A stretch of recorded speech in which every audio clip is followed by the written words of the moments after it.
गणतंत्र दिवस के शुभ अवसर पर आज मैं संगम में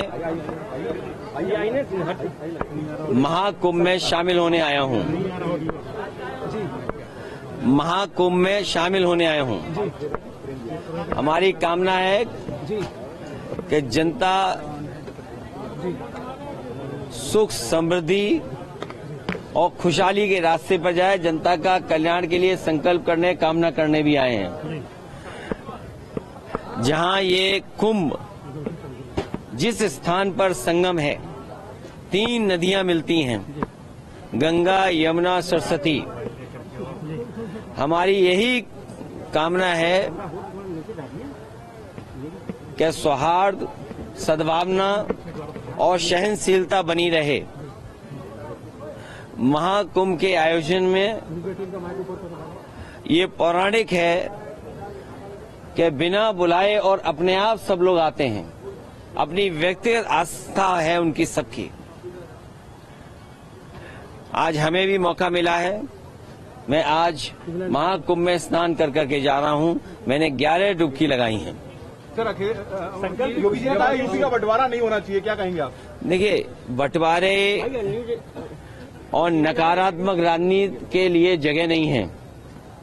आज कुंभ का तो यही संदेश होना चाहिए, सकारात्मक संदेश होना चाहिए।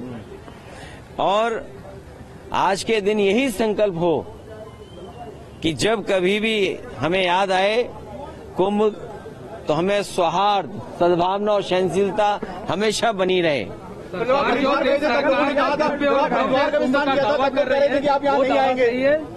देखिए,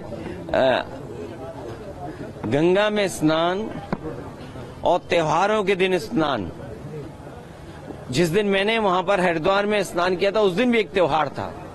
बहुत बड़ा त्योहार है।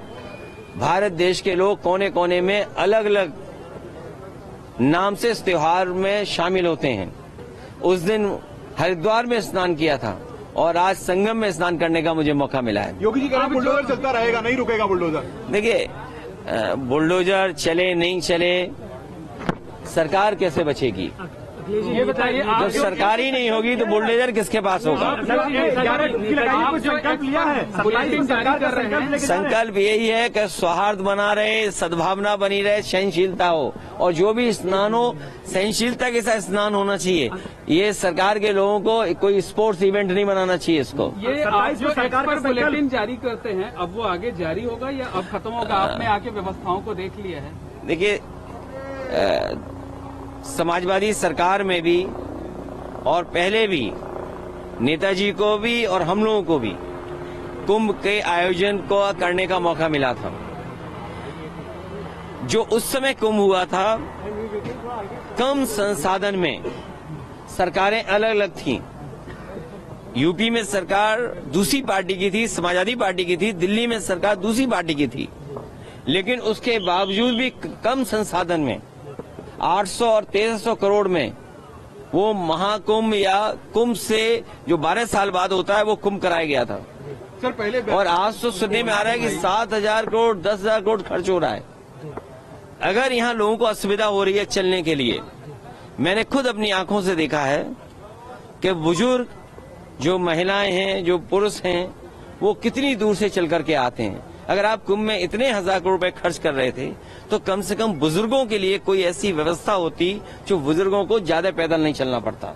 और फिर जैसे हम हैं वीआईपी या और हैं वीआईपी या और सम्मानित लोग जब आए, तो कम से कम व्यवस्था ऐसी होनी चाहिए, पूरे कुंभ को पता लगे कि हाँ, आज कोई वीआईपी है, जिसकी वजह से ये व्यवस्थाएं बहुत अच्छी चल रही हैं। मतलब आप डुबकी लगाकर भी निशाना साध रहे हैं? नहीं, देखिए, डुबकी लगाकर भी सियासी निशाना साध रहे हैं। अरे भाई, ये बताओ, माँ गंगा के किनारे लोग झूठ बोल रहे हैं। और मैं तो आपसे कहूंगा, देखिए, माँ गंगा के किनारे न जाने कितनी बातें कही जा रही हैं, वो क्या सच हैं? लेकिन अगर आयोजन 1300 करोड़ में अच्छा हो सकता है, 800 करोड़ में अच्छा हो सकता है, तो 10,000 करोड़ में, 7,000 करोड़ में कितना अच्छा हो सकता है? उसमें तो न कोई ट्रैफिक की दिक्कत होती, न कोई पानी की दिक्कत होती, न साधु संतों से बिजली का बिल लिया जाता या उनको असुविधा होती, या जो चीजें महंगी है वो भी सस्ती होती। अरे इतना कुछ हो सकता था 10,000 करोड़ में।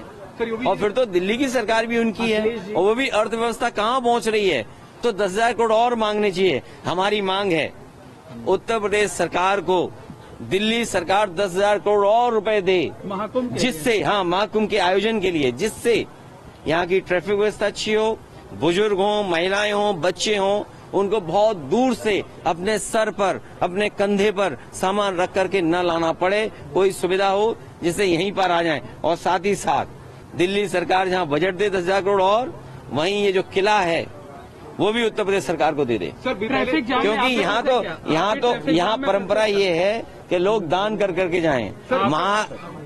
महादानी सम्राट हर्षवर्धन जो हमारा रिटर्न डॉक्यूमेंट है, जहां हमें पौराणिक महाकुंभ के बारे में या कुंभ के बारे में जानकारी मिलती है, वो सम्राट हर्षवर्धन से जुड़ी हुई मिलती है। वो यहाँ दान करने आते थे, पुण्य के लिए आते थे। हम भी आज आए हैं, डुबकी लगाए हैं, सौहार्द हो, सद्भावना हो, सहनशीलता बनी रहे, लोगों की खुशहाली हो, जनता का कल्याण हो, हमारा देश तरक्की करे, समाज आगे बढ़े, हमारा गणतंत्र मजबूत हो, ये सब चीजों को लेकर के यहाँ पर नेताजी की जो मूर्ति लगाई गई है वहाँ पूजा हो रही है और तमाम संत महात्मा उस पर सवाल उठा रहे हैं। देखिए नेताजी की प्रतिमा लगाने के लिए मैं बधाई देना चाहता हूं और सरकार से कहूंगा कि सभी साधु संतों की उतनी तस्वीर लगे जितनी सरकार ने अपनी तस्वीर लगाई है। सर बीजेपी ने कहा, योगी जी ने कहा है कि 2024 में इंडी गठबंधन ने विदेशी पैसों का दुष्प्रचार किया, तभी तो इतनी सीटें पा पाए। समाजवादी पार्टी ने कोई गलत प्रचार नहीं किया। समाजवादी पार्टी ने, और इसीलिए आज 26 जनवरी गणतंत्र दिवस का दिन है, हमारा गणतंत्र मजबूत हो, जनता को सुख, समृद्धि और आगे बढ़ने का संकल्प लेकर के जा रहे हैं, ऐसी हमारी कामना है। संविधान का सम्मान हो, आज के दिन ये भी संकल्प लेना है। सर तीर्थ स्थलों का सच सामने आएगा, संभल का भी सच सामने आएगा, योगी जी कह रहे हैं। देखिए संभल का जब भी सच आएगा तो सरकार के बहुत सारे लोग कटघरे में खड़े होंगे। ये जगह, ये मौका नहीं है जहां पर संभल की चर्चा की जाए।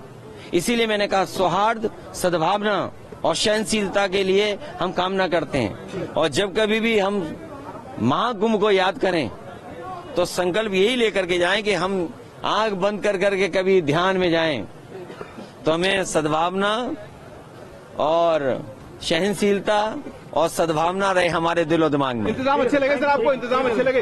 इंतजाम 10,000 करोड़ में और भी अच्छे हो सकते थे। दिल्ली वालों को भी अपना खजाना खोल देना चाहिए। इससे पैदल नहीं चलने पड़ते लोग। और यूपी की यमुना में क्या अंतर पाते हैं आप?